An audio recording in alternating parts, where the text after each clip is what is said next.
어느 목사님이 미국에 이제 한국 목사님이 집회를 인도하러 갔어요. 한국 교회에. 근데 이제 집회를 인도하는데 많은 분들이 앉아 있는데 그 중에서 아주 얼굴이 환하게 빛나고 표정이 밝고 품이 있어 보이는 분, 여자 성도님 한 분이 계셨어요. 이제 속으로 인상적이다 생각을 하고 집회가 끝난 다음에 식사 대접을 받는데요. 그 자리에 가봤더니 바로 그 여자분이 이제 초대를 한 겁니다. 그런데 혼자 나왔어요. 그래서 궁금해서 왜 남편하고 같이 나오지 않으셨습니까? 물어보니까 한 30년 전에 남편과 사별했다는 거예요. 이제 그 말 듣고 식사를 이제 마치고 숙소로 돌아온 길에 그 강사 목사님이 담임 목사님께 물었습니다. 이런 이야기를 했어요. 그 이제 여자분을 이야기하면서 그러면 그렇지 남편 있는 사람의 얼굴이 아니었어요.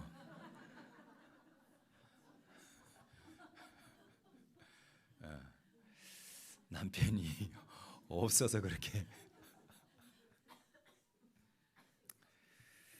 자, 옆에 사람하고 특히 배우자가 인사합니다. 피차 잘해서 배우자 얼굴을 고상하게 만듭시다. 시작.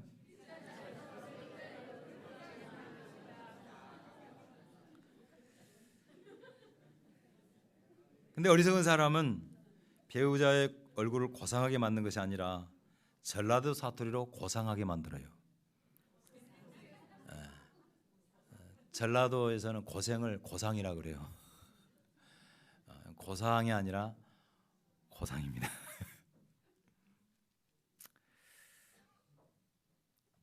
자, 저는 결혼식 주례를 할 때면 이제 서약을 하게 하지요. 각자에게 묻고 난 다음에 이제 세 번째로 둘은 하나님께서 맺어주신 부모인 것을 믿어 한평생 사랑하고 보호하며 부부의 대의와 정조를 굳게 지키기 위해서 서약합니까? 그러면 그때 이제 둘이 아무도 모르고 좋아서 네 하고 대답을 해요. 근데 그 둘은 서약을 통해서 하나님 앞에 부부가 된 거예요. 근데 부부가 된다는 것은 사실은 서로에게 뭐예요? 얽매이는 존재로 살아가는 거죠. 그러다가 한쪽 배우자가 먼저 죽으면 그 서약은 무효가 돼요. 왜냐하면 그 서약을 지킬 상대가 없어졌기 때문에 그런 것입니다. 예전에는 그런 말 많이 했잖아요. 검은 머리가 뭐가 되도록? 팥뿌리가 되도록. 근데 그 팥뿌리 하나가 먼저 캐져버렸어. 사라져버렸어. 그럼 이제 더 이상 그 서약의 의미가 없어지는 거죠. 제가 이 말씀을 드린 거 하면은 우리는 그동안에 예수 안에서 죄와 율법에 대해서 죽고 하나님께 대하여 산 자가 되었다라는 사실을 배웠습니다. 근데 이게 잘 와닿지를 않아요. 이게 막 이론적으로는 이해가 가는데 잘 와닿지를 않아. 그래서 바울 사도는 이 놀라운 사실을 결혼한 남녀에 비유하고 있는 것입니다.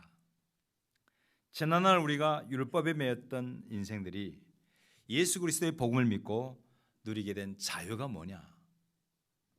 그 삶은 어떤 삶인지에 대하여 오늘 우리가 말씀을 통해서 하나씩 배워가겠습니다. 이 본문에 나오는 하나의 배경을 제가 각색을 해서 이렇게 한번 들려드리면 어떨까 싶습니다. 한 여인이 있었습니다. 성은 구씨입니다. 이런 구씨 있어요. 우리 동역자 가운데서 구본석이라는 목사입니다. 구씨고 이름은 여자이기 때문에 뒤에 자자가 붙었어요. 이름이 도자입니다. 도자. 앞뒤를 합하면 구도자예요. 구도자. 그 여인이 있었습니다. 여인이 한 남자를 만났는데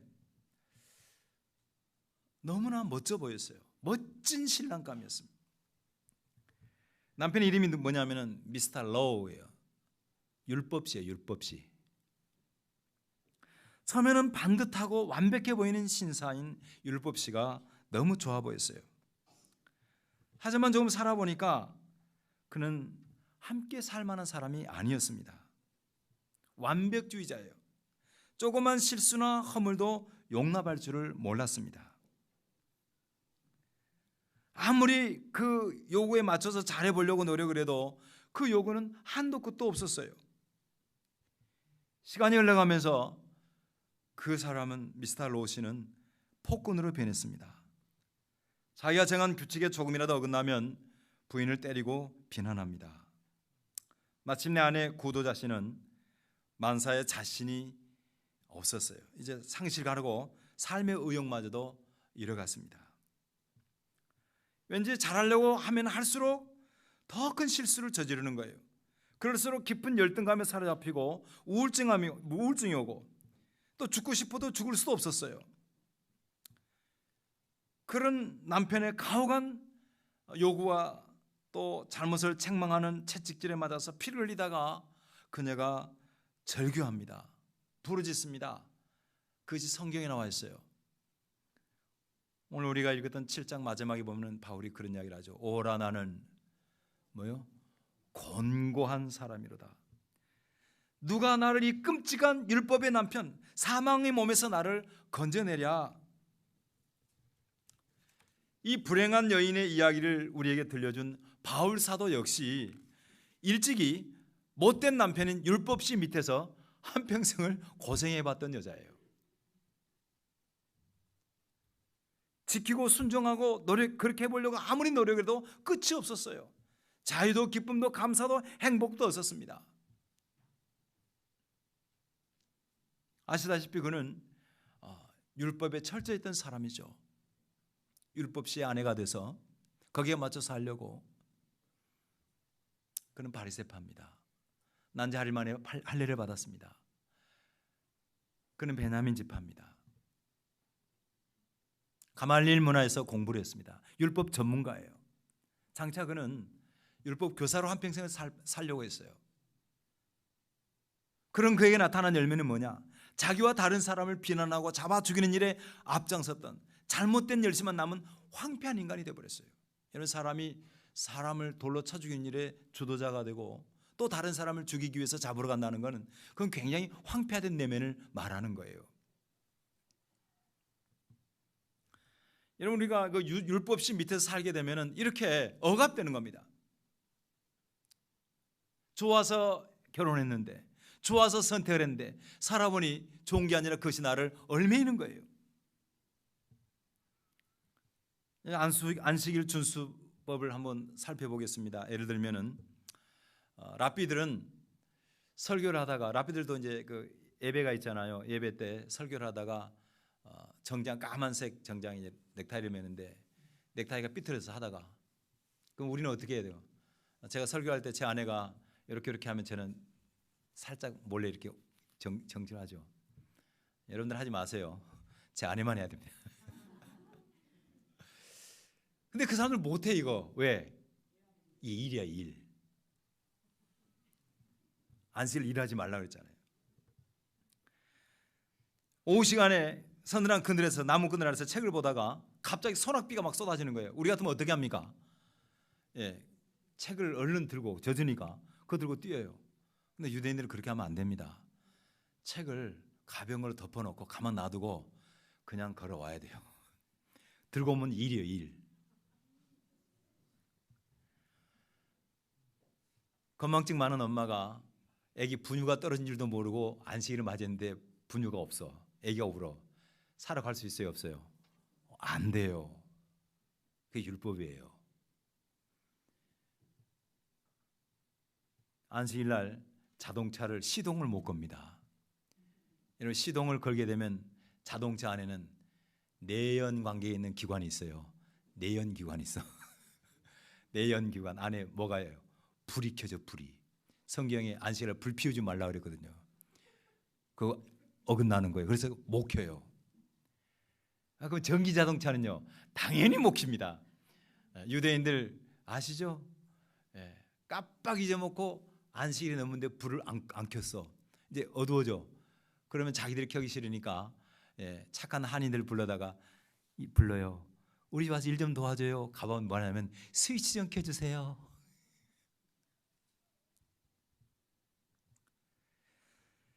자, 이런 것으로 규정된 안식일을 범하게 되면은 남편 율법식에 정죄받고 뭐예요? 돌 맞는 거예요. 자, 이렇게 모든 것이 그 얼매인 삶을 살다가 좋은 소식이 들렸습니다.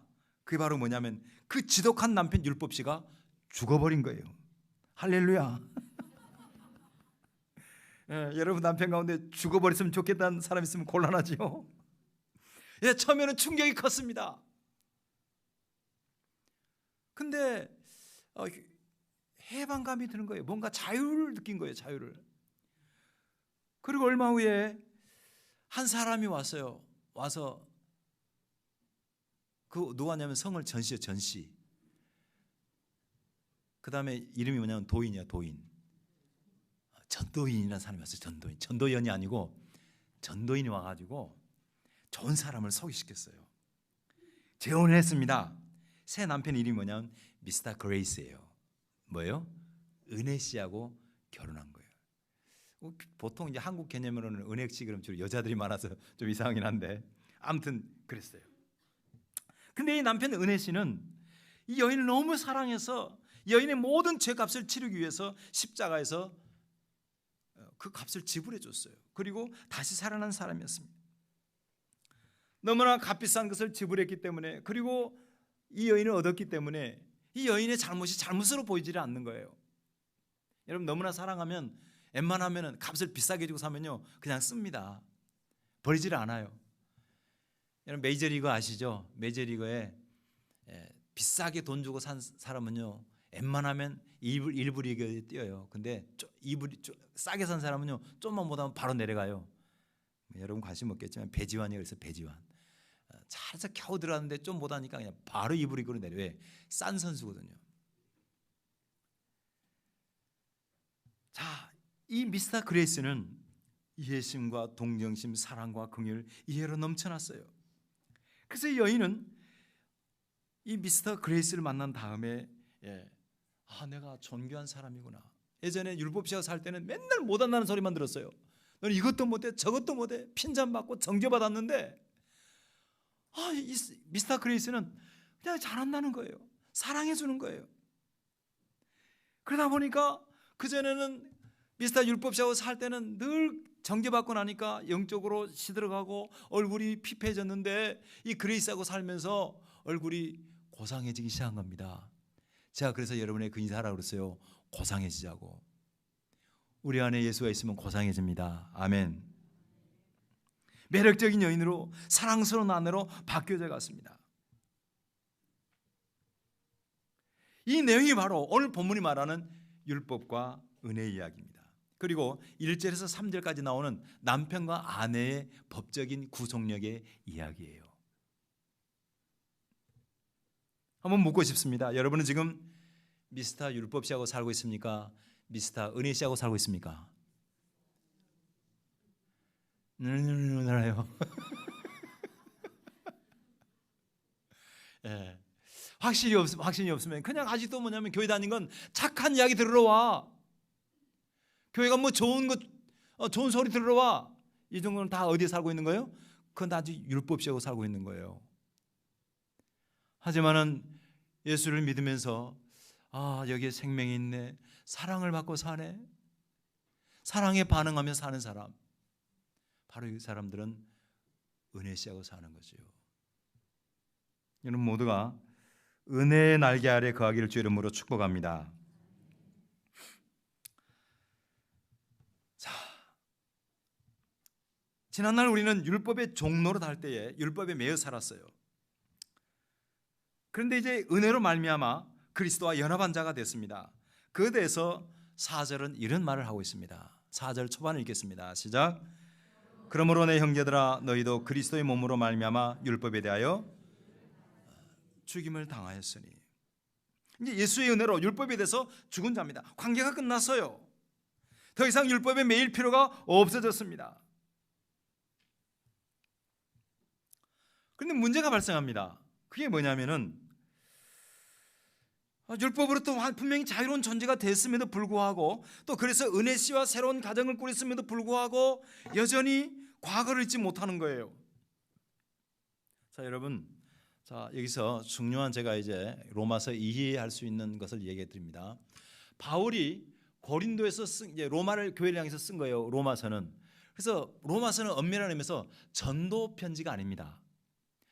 로마에 있던 크리스찬들 가운데서 율법주의로 돌아가는 사람들이 있었어요. 무슨 말인지 아시겠죠?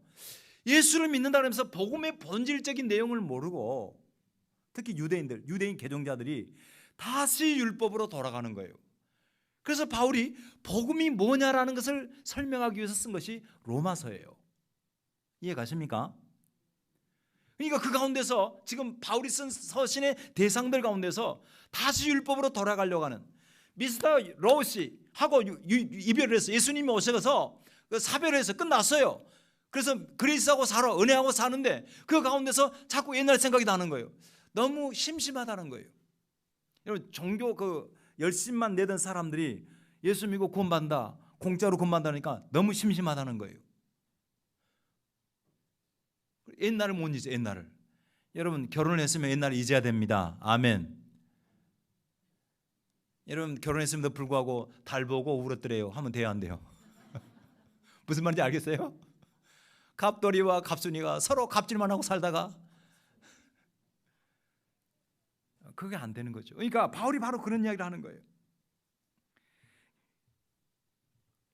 은혜 안에 거하면서도 여전히 할례를 받아야 되고, 여전히 안식일을 지켜야 되고, 여전히 율법을 지켜야 된다고 하는 이런 주장을 하는 거, 그것은 정말 어리석은 일인 거예요.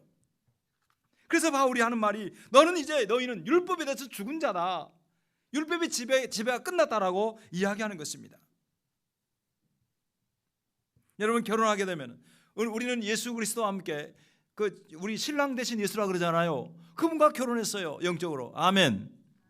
그렇게 되면 어떻게 돼요? 여러분, 결혼하게 되면 어떻게 됩니까? 같이 자고 같이 일어나고 함께 먹고 함께 기쁨과 슬픔 나누면서 자식 낳고 살아가요. 재산도 공유하고 감정도 공유합니다. 그래서 서로가 서로에게 기쁨으로 구속이 돼서 서로가 얽매여 있는 거예요. 하나가 되는 거예요. 예전에는 율법과 교회 살 때는 율법의 종이 되었지만은 이제 우리는 그게 아니잖아요. 여러분, 율법은 이런 것입니다. 진단은 잘하는데 치료를 못하는 의사와 같아요. 그렇죠? 율법은 사람이 오면 죄인이라는 걸 이야기를 해요. 하지만 율법으로는 구원이 없어요. 죄의 문제를 해결하지 못해요. 프레드 브라운이라는 사람이 율법을 가리켜서 치과 의사의 거울에 비유했습니다. 여러분, 치과 의사 아시죠? 우리 교회는 치과 의사는 없나? 치과 의사가 병원에 가면 여러분, 우리를 진료할 때 어떻게 해요? 머리에 거울 딱 달고 이렇게 보잖아요. 여러분, 거울 가지고는 뭐 봐요? 입안에 충치가 있는지, 또 염증이 있는지 이렇게 보잖아요. 그런데 치료할 때 그 거울로 치료한 사람 봤어요, 못 봤어요? 치료하다가 갑자기 이거 본 다음에 거울 벗겨갖고 거울로 막 지져요? 그런 거 아니에요. 그냥 거울로는 보는 거예요. 진단하는 거예요. 율법은 죄의 문제를 들춰내지만 치료를 못해요. 그래서 5절에 보면은 율법시와 살던 시절의 결과를 이렇게 말합니다. 5절 같이 읽겠습니다. 시작. 우리가 육신에 있을 때에는 율법으로 말미암는 죄의 정욕이 우리 지체 중에 역사하여 우리로 사망을 위하여 열매를 맺게 하였더니, 그러니까 육신이라는 말이 나옵니다. 죄의 정욕이라는 말이 나옵니다. 사망의 열매라는 말이 나옵니다. 이것이 바로 율법시와 살았던 한 인생의 비극인 거예요. MRDL 박사가 미스터가 아닙니다. MRDL이라는 박사가, 디안이라는 박사가 율법과 은혜에 대한 간략하게 7가지를 설명했는데, 제가 읽다가 너무너무나 잘 돼 있어서 정리해서 읽어드리니까 한번 들어봐요. 첫째, 율법은 가장 선한 사람도 정죄하지만 은혜는 가장 악한 사람도 구원합니다. 믿습니까? 두 번째, 율법은 죄의 삭은 사망이라 말하나 하나님의 은사는 영생이라 말합니다. 세 번째, 율법은 죄의 빚을 갚으라 말하나 은혜는 이미 죄값을 지불했다고 말합니다. 네 번째, 율법은 죄를 깨닫게 하지만 은혜는 죄로부터 구원을 받게 합니다. 다섯 번째, 율법은 돌에 새겨졌으나, 돌이라는 건 십계명 돌비를 말해요. 은혜는 마음에 기록되었습니다. 여섯 번째, 율법은 두려움을 가져오지만 은혜는 화평과 확신을 가져다 줍니다. 일곱 번째, 율법은 복종을 강요하지만 은혜는 순종하는 능력을 줍니다. 여러분, 정말 율법으로는 의뢰질 수 없는데 우리가 은혜로 말미암아 그 모든 요구를 이룰 수 있게 됐습니다. 할렐루야. 그래서 은혜가 좋은 거예요. 예수 안에 사는 것이 복된 것입니다. 그러니까 여러분요, 사랑이 있으면, 은혜씨의 사랑, 예수의 사랑이 있으면 그 율법의 명령들이 그렇게 짐스럽지를 않아요. 볼까요? 이제 자식을 막 낳은 엄마에게는 특히 이제 모성 본능이 엄청 강하잖아요. 그렇죠? 그래서 남자들은 그냥 밤이 되면 피곤하니까 콜콜 자지만은 여자들은 애기가 조금만 울어도 그냥 일어나서 기저귀 갈아주고 젖 먹이고 온갖 상태를 다 살핍니다. 자, 그런 아이한테 아빠가 애기 좀 사랑해 그러면 말 돼야 안 돼요? 그거 안 되는 거예요. 자식을 진심으로 사랑하는 어머니에게 자식 먹여라, 입혀라, 위험에서 보호해라, 깨끗이 하라, 이런 명령은 가치가 없는 거예요. 이런 건 누구한테 필요한가 하면 유모한테 필요해요. 유모. 그런 거는 보모한테 필요한 거예요. 보모한테. 정말 우리가 미스터 은혜씨하고 살면은 그 사랑을 받으면, 그 사랑을 알게 되면 자연스럽게 변합니다. 자연스럽게. 이것이 기독교가 뭐냐면 말씀을 이루는 삶의 원리인 거예요. 바울이 그것을 말하고 있는 것입니다. 그래서 6절을 같이 읽겠습니다. 6절 시작. 이제는 우리가 얽매였던 것에 대하여 죽었으므로 율법에서 벗어났으니 이러므로 우리가 영의 새로운 것으로 섬길 것이요 율법의 조문에 묶은 것으로 아니할지니라. 이제 예수를 믿는 사람은 율법적인 것 때문에 순종하며 사는 것이 아니라 무엇으로? 영의 새로운 것으로. 이제는 이란 말 앞에 원어에 보면은 그러나가 붙어 있습니다. 그러나 이제는 율법과 헤어지고 은혜와 결혼해서 예수 안에서 사는 우리는 율법의 방법으로 하는 것이 아니라 새 영으로, 성령을 하는 거예요. 율법시는 만남 반찬은 요구하지만은 반찬 살 돈을 주지 않는 그런 남편과 같은 거예요. 여러분 아내에게 맛있는 거 요구하면은 돈 잘 주세요? 안 주나 보다 남자들. 저는 잘 줍니다. 할 수 있는 대로 주고 이야기합니다. 야, 여러분 이런 거 있잖아요. 아들들을 키워본 애들 엄마 아들 안 물어볼게요. 철웅이, 철민이. 우리 철웅이 오늘 안 보인다? 철민이. 오늘 하필이면 오늘 안 나왔는데 목사님 눈이 작기는 작아도 다 보네. 이런 그 애기들 이제 그때쯤 되면은 말 징하게 안 듣거든요. 걔들 방에 들어가면 이제 남자도 한참 크면서 막 호르몬 냄새는 나는데 방 청소는 안 해. 몸에 냄새나. 그다음에 이제 막 수염 나오는데 검실검실 깎아도 안 깎아. 그다음에 옷도 그냥 머리도 지 만들어가다. 근데 어느 날 갑자기 깨끗하게 하고 나갈 때가 있어요. 왜 그래요? 좋은 사람 생겼거든. 갑자기 안 뿌리던 향수를 발라. 안 입었던 와이셔츠를 꺼내. 내게 뭐가 생겼어요? 애인이 생겼어요. 그러면 그렇게 되는 거예요. 율법 아래 살 때는 억지로 하는 거예요. 명령에 따라 하는 거예요. 잘 안 해요. 하지만은 예수 안에 살면, 은혜 안에 살면은 율법을 초월해서 순종합니다. 이것이 사랑입니다. 그것이 하나님 사랑이고 이웃 사랑이에요. 그러니까 예수 안에서는 그것을 할 수 있는 능력을 주시겠다는 거예요. 아까 우리가 읽었던 대로 영의 새로운 것으로 섬기게 되는 것입니다. 순종의 열매를 맺는 거예요. 그러므로 여러분요, 우리가 억지로 순종하려고 억지로 주의를 하려고 하지 마세요. 그 전에 뭐냐면 힘이 있어야 되는 것입니다. 아멘. 그 힘은 어디서 오냐면요, 성령의 은혜로 오는 거예요.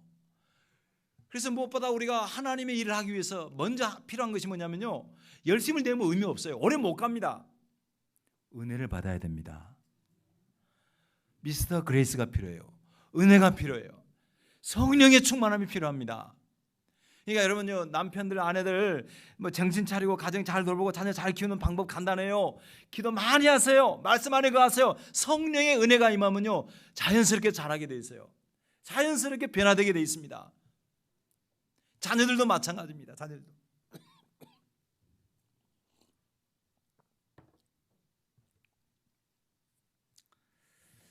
우리 모두 율법을 뛰어넘어서 성령의 능력으로 하나님의 성품 닮은 그런 생명의 은혜가 가득하기를 주 이름으로 축복합니다.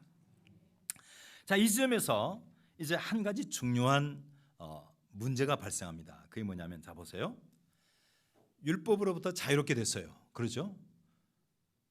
근데 문제가 뭐냐면은, 그러면 율법은 뭐 해야 하는 거예요? 극단이에요, 극단. 한쪽은 율법에 여전히 매여 있는 사람이 있었고 예수를 믿는데, 이 문제에 대해서 율법은 죽었다, 그냥 헤어져라 라는 것인데, 이쪽 극단은 뭐냐면, 그럼 이제 우리는 율법과 상관이 없는데요?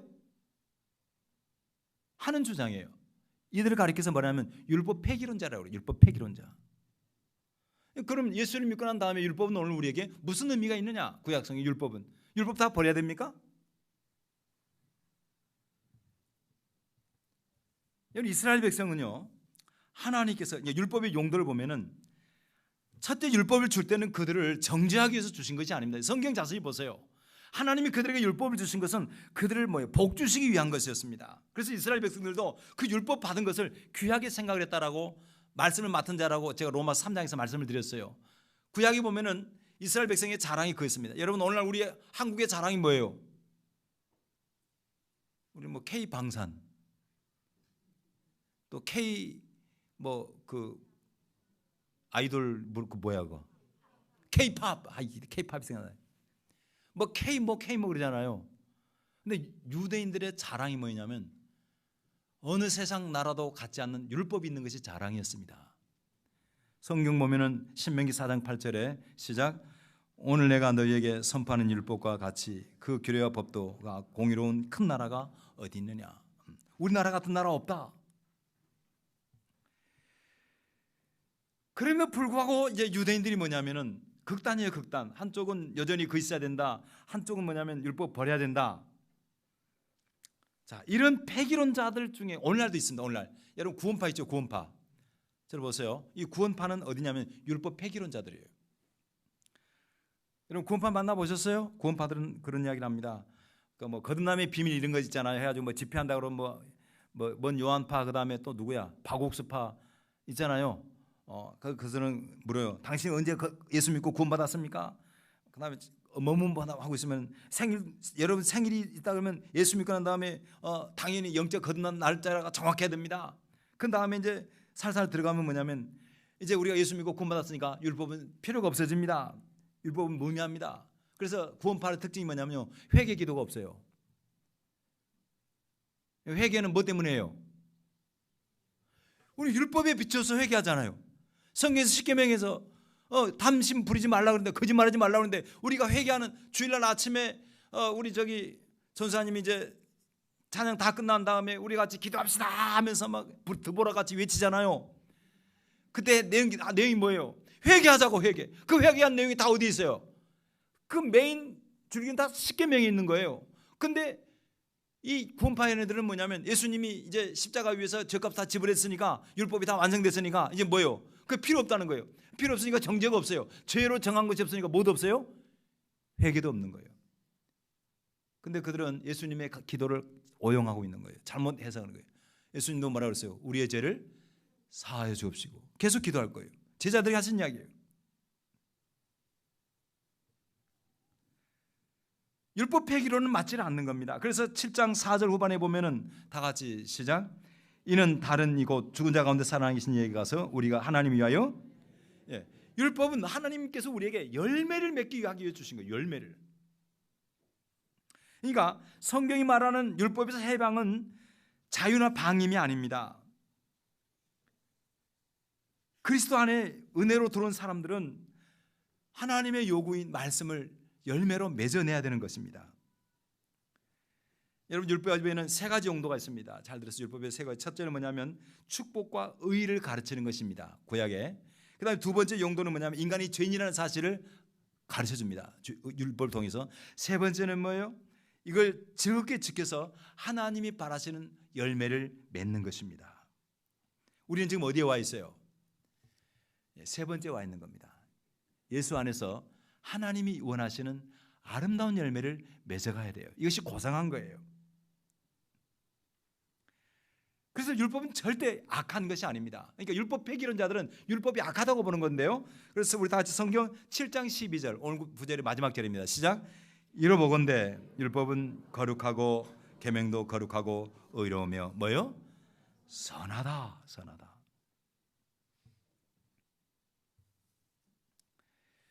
여러분, 율법은 절대 악하지 않습니다. 믿습니까? 근데 율법은요, 은혜 안에서 비로소 진정한 의미를 갖게 되는 거예요.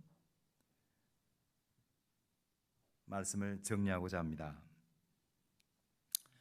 이런 개그맨 중에서 공부를 제일 많이 하고 책을 많이 보기로 유명한 사람이 전유성 씨예요. 전유성.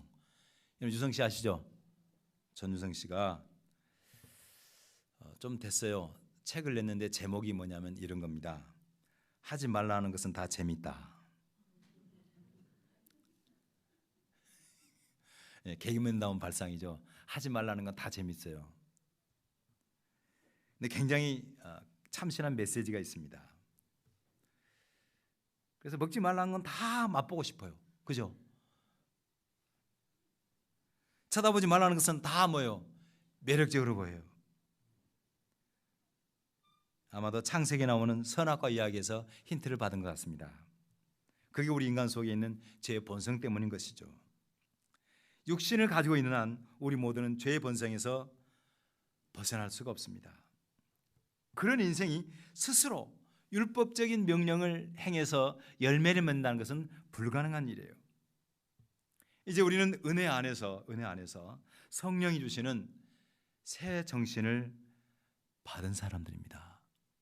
그러므로 여러분, 성령 충만함을 사모하시기를 바랍니다. 그렇게 되면은 일단 하나님에 대한 우리의 마음이 부드러워져요. 성령 충만하면 그래서 뜨거워지면서 부드러워집니다. 성령 충만하지 않으면 마음이 완고해, 굳어요, 차가워요. 산 사람과 죽은 사람의 차이가 뭐냐면, 물론 눈을 못 뜨고 숨을 못 쉬지만은 죽은 사람은 차가워요. 만져봤어요? 안 만져본 사람은 내가 오늘 이야기해 놓을 테니까 한국병원 영안실 가서 만져보세요. 굉장히 차갑습니다. 딱딱합니다. 굳어버린 사람은 옷도 못 입혀요. 옛날에 제가 염을 때, 지금은 참 목회자들 목회하는 거 식은 죽 먹기예요. 식은 죽 먹기. 옛날에는 목회자가 염을 하는 게 참 보통 일이 아닙니다. 기술이 필요했어요. 뭐냐면 딱 굳어버리면 옷을 못 입혀. 옷을 굳어버려요. 사람이 성령 충만하지 못하면 굳은 몸으로 뭘 하겠어요. 그러나 은혜가 내 안에 역사하면, 뜨거운 마음이 역사하면 부드러워집니다. 능동적이 되어져요. 불평이 사라지고 기쁨과 감사와 사랑으로 하나님을 순종합니다. 거기에는 두려움이 없습니다. 평강이 있습니다. 거기에는 의무가 아니라 누림이 있습니다. 우리 모두 이제 예수 안에서, 율법에서 해방됐습니다. 은혜 안에 거하고 있습니다. 율법과 사별하고 예수로 말미암아 미스터 그레이스와 하나가 되는 삶을 살고 있어요. 그러면 이제 구원받았으니까 띵까라 내 마음대로 살자. 이것은 잘못된 거예요. 구원받은 이후에 우리가 할 일은 뭐냐면은 하나님이 원하시는 열매를 맺는 것입니다. 이것을 가리켜서 신율주의라고 그래요. 하나님이 원하는 율법, 열매 맺는 신앙. 그래서 바울은 갈라디아서에서 오직 성령의 열매를 말하면서 9가지를 이야기합니다. 부디 예수 안에서 생명을 가진 자유의 백성으로서 성령 충만함 받아서 하나님이 기뻐하시는 열매 가득한 복된 생애가 되기를 주의 이름으로 축원합니다. 기도하겠습니다. 우리 시간 하나님 앞에 우리 기도할 때에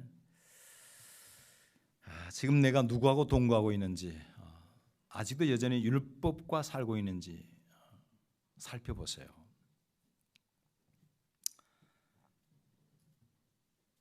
아니면 내가 예수 안에서 은혜 아래 살고 있는지. 만약에 내가 아직도 은혜를 잘 모른다 그러면 주님, 나를 불쌍히 여겨 주세요. 예수로 말미암아 생명 얻는 구원의 삶을 살기를 원합니다. 그런 사람에게 있어서 율법은 무의미한가? 그렇지 않습니다. 새 영으로 말미암아 선한 열매를 맺어야 합니다. 그러므로 율법은 절대 악하지 않습니다. 오늘날도 우리를 경계짓는 유익한 것입니다. 그런 삶으로 나가게 하옵소서. 통성으로 기도하겠습니다. 할렐루야. 거룩하시고 존귀하신 하나님 아버지 감사합니다. 우리가 하나님 우리의 삶을 얽매였던 모든 지난날의 죄악들, 하나님 우리를 비참하게 정죄했던 모든 율법에서 벗어나서 예수의 피로 말미암아 은혜 가운데 거하게 하심을 진심으로 감사를 드립니다. 이제 하나님 아버지여, 우리가 예수로 말미암아 하나님의 자녀가 되었을진데 마음대로 하나님 방종하며 사는 것이 아니라, 속죄함 받은 것으로 끝나는 것이 아니라 구원 이후에 삶이 있다는 사실을 기억하게 도와주시옵소서. 하나님이 바라시는 율법의 열매, 생명의 열매가 우리가 맺어야 할 최종적인 하나님 삶의 목표인 줄 압니다.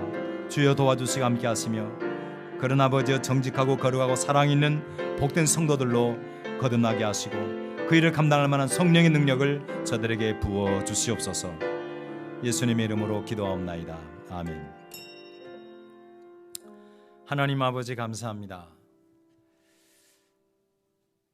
단순히 구도자로서 율법이 멋져 보이지만은 이 세상의 모든 종교들은 율법주의에 덫에 걸려서 아무리 노력을 해도 기쁨이 없고 구원이 없습니다. 그래서 결국은 자기 몸을 학대하는 것입니다. 그러나 예수께서 이 땅에 오셔서 율법이 죽고 은혜가 사는 그 위대한 시대가 시작되게 하심을 감사를 드립니다.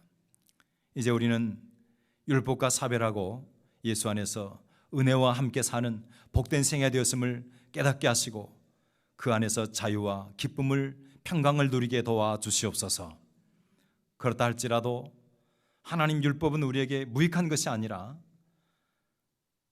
그 말씀이야말로 하나님이 열매 맺게 하시는 삶의 표준을 제공하고 우리의 영혼을 안전하게 하는 울타리와 같은 역할을 한다는 사실을 깨닫게 도와주시옵소서.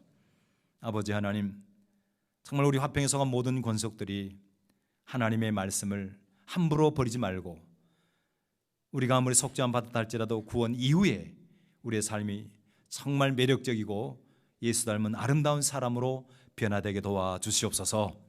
그러기 위해서 성령 충만함을 받기를 간절히 바라옵고 말씀과 기도 가운데 그런 능력이 공급되기를 예수님의 이름으로 기도하옵나이다. 아멘.